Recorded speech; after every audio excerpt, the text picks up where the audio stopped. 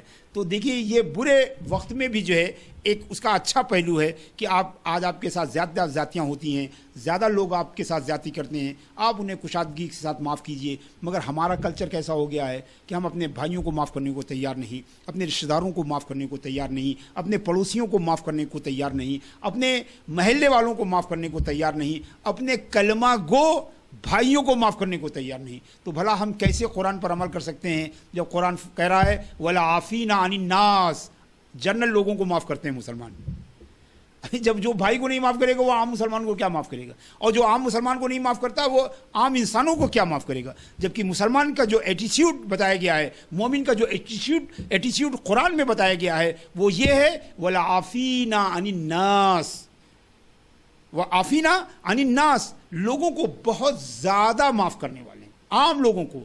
اس میں مذہب کی قید نہیں ہے، اس میں عقیدے کی قید نہیں ہے، اس میں معتقدات کی قید نہیں ہے، بلکہ عام مسلمان. اور ہم ایسے ہیں کہ مسلمان تو چھوڑیے، اپنے ہم مذہب کو تو چھوڑیے، اپنے فرقے کو چھوڑیے، ہم اپنے بھائیوں کو معاف کرنے کو تیار نہیں، بھائیوں کو تیار نہیں. جن کے پاس آپ دیکھیں فیس بک پر تو ان لوگوں کے نام کے ساتھ لکھا رہتا ہے کہ 1000 فرینڈ، مگر ان کے اپنے گھر میں کوئی فرینڈ نہیں ہے. یعنی فیس بک پر جس کے 1000 فرینڈ ہیں اس کے اپنے پڑوس میں کوئی فرینڈ نہیں ہے. جس کے فیس بک پر جو ہے 10,000 فرینڈ ہیں اس کے اپنے محلے میں فرینڈ نہیں ہے.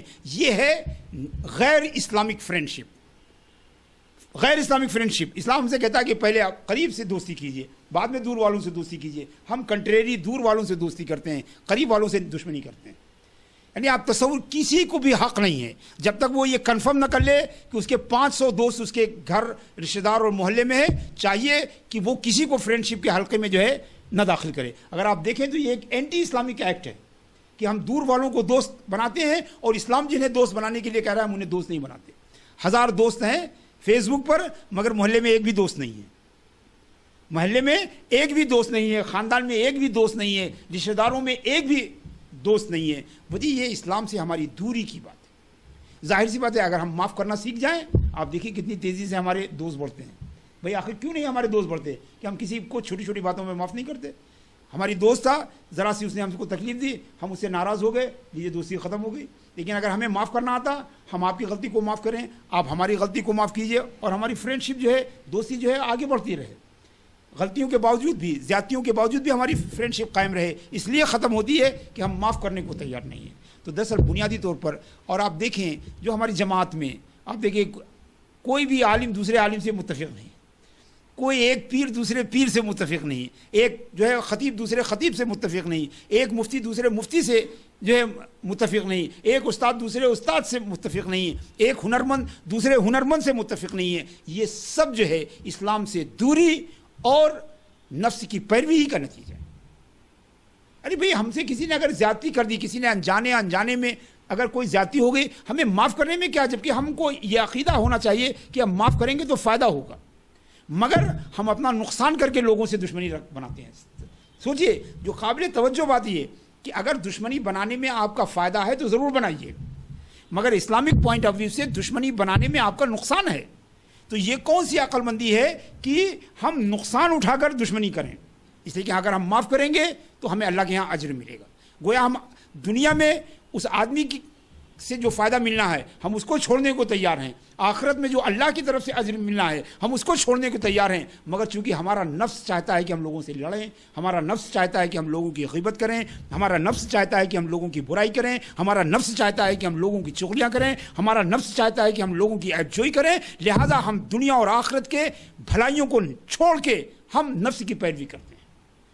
تو دراصل بنیادی طور پر یہ معاملہ چھوٹا نہیں ہے. یہ جو فینامنا ہماری سوسائٹی میں ہے یہ کوئی معمولی سی بات نہیں ہے. دراصل یہ فینامنا کی اس کی بنیادی وجہ ہے کہ ہم اللہ کی اتباع چھوڑ کر, رسول اللہ کی اتباع چھوڑ کر, اپنے دین کی اتباع چھوڑ کر, اپنے بزرگوں کی اتباع چھوڑ کر جو ہے ہم نفس اور شیطان کی اتباع کر رہے ہیں. اور شیطان, قرآن کہہ رہا ہے کہ شیطان کے بارے میں اللہ فرماتا ہے کہ قرآن تو چاہتا ہی ہے کہ تمہارے درمیان میں تنازع کھڑا کرے, تمہارے درمیان میں دوریاں پیدا کرے, تمہارے درمیان میں لڑائیاں پیدا کرے, تمہارے درمیان میں عداوت اور بغض پیدا کرے. قرآن نے بالکل لٹرلی یہ کہا ہے کہ شیطان کا کام ہی یہ ہے کہ تمہارے درمیان میں بغض و عداوت پیدا کرے. تو جو ہمارے درمیان میں یہ بغض و عداوت ہے دراصل یہ شیطان کی طرف سے.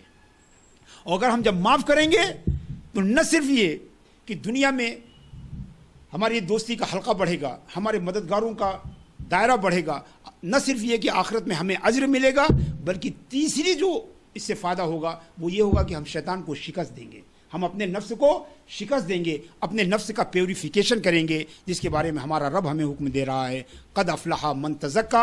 اور جب ہمارا نفس پیوریفائی ہوگا تو ہمیں دنیا میں بھی کامیابی ملے گی, آخرت میں بھی کامیابی ملے گی. یہ کوئی تقریر نہیں ہے, یہ ایک مشن ہے, یہ ایک معمولی آرڈنری میسج نہیں ہے, بلکہ یہ اسلام کا بڑا ہی بنیادی میسج ہے. اسے چاہیے کہ ہم دوسروں تک پہنچائیں کہ ہم کلچر آف فارگیونیس کو جو ہے اسپیس دیں اپنے لائف میں, اپنے فرینڈ سرکل میں, اپنے دوستوں میں, اپنی کمپنی میں, اپنے کام کرنے کی جگہوں میں. ہم اس کلچر کو پروموٹ کریں, ہم اس کلچر کو پروموٹ کریں. جو لوگ معاف کرنے والے ہیں ان سے ہم قریب رہیں, جو لوگ نہیں معاف کرنے والے ہیں ان سے ہم دوریاں بنائیں, اور اس طرح اس کلچر کو جو ہے کانشیسلی جو ہے پروموٹ کرنے میں جو ہے ہم اپنا کنٹریبیوشن دیں. یہ ایک بے حد ضروری چیز ہے.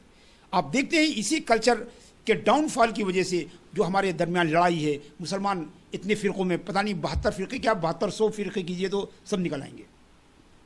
جو یہ فرقہ بازی ہے, جو ٹکراؤ, اور ایک ایک فرقے کے اندر ہر آدمی اپنی جگہ پہ ایک مستقل فرقہ ہے, سمجھے, وہ اپنے سوا کسی کی نہ سنتا ہے نہ کسی کی مانتا ہے. چونکہ یہ سب جو ہے, ان سب کا ریزن یہی ہے کہ ہماری سوسائٹی میں فارگیونیس کا کلچر جو ہے وہ کمزور پڑا ہے. آئیے اس کو ایک مشن بنائیں, اس کو ایک تحریک بنائیں, اس کو ایک مومنٹ کی شکل دیں کہ کلچر آف فارگیونیس کو جو ہے پروموٹ کریں, اس کے لیے کام کریں, اور سب سے زیادہ ضروری ہے کہ اس کو اپنے اوپر امپلیمنٹ کریں. اس کو صرف تقریر کا ذریعہ نہ بنائیں. جیسا بنیادی طور پر اچھی تقریروں کی کمی نہیں ہے, نہ اچھی کتابوں کی کمی ہے, نہ اچھی تقریروں کی کمی ہے, نہ اچھے بیانوں کی کمی ہے, نہ اچھے خطابوں کی کمی ہے. کمی ہے تو اچھے اعمال کی کمی ہے. تو اس کلچر کو ہم خطاب کا ذریعہ نہ بنائیں بلکہ اس کو اپنے اوپر امپلیمنٹ کریں اور اپنوں کے اوپر امپلیمنٹ کریں. اپنے بچوں کو کسی کے خلاف نفرت نہ دلائیں. کوئی مذہب ہو, کوئی نیشن ہو, کوئی فرقہ ہو, کوئی ذات ہو, کوئی برادری ہو, کوئی علاقہ ہو, بچوں کو بتائیں ہی نہ کہ کسی کے خلاف نفرت سکھائیں. ان کو محبت کی تعلیم دیں, خدمت کی تعلیم دیں, سروس فار مین کائنڈ کے لیے ان کو پریپیئر کریں. جب ایسا کریں گے تو ان کے اندر جو ہے فارگیونیس کا کلچر جو ہے وہ خود بخود جو ہے پروموٹ ہو. اور یہ ایسا نہیں ہے, یہ دین ہے. یہ میں نہیں کہہ رہا ہوں کہ یہ کوئی خوبی کی بات ہے یا کوئی ایکسٹرنل جو ہے بیوٹی کی بات ہے. یہ دین ہے اور یہی دین ہے. اللہ تبارک و تعالی ہم سب کو جو ہے اسلام کی صحیح سمجھ عطا فرمائے, اسلام کی صحیح فہم جو ہے عطا فرمائے, اور ہم سب کو اس پر عمل کرنے کی توفیق عطا فرمائے, اور لوگوں کو اس کی دعوت دینے کی توفیق عطا فرمائے. وصلی اللہ تعالی علی خیر خلقہ سیدنا و مولانا و حبیبنا و قائدنا و مرشدنا محمد وعلی آلہ الطیبین والطاہرین و اصحابہ الکاملین العارفین الصدیقین ومن سار علی دربہ ونسج علی منوالہ الی یوم الدین. السلام علیکم ورحمۃ اللہ تعالی وبرکاتہ.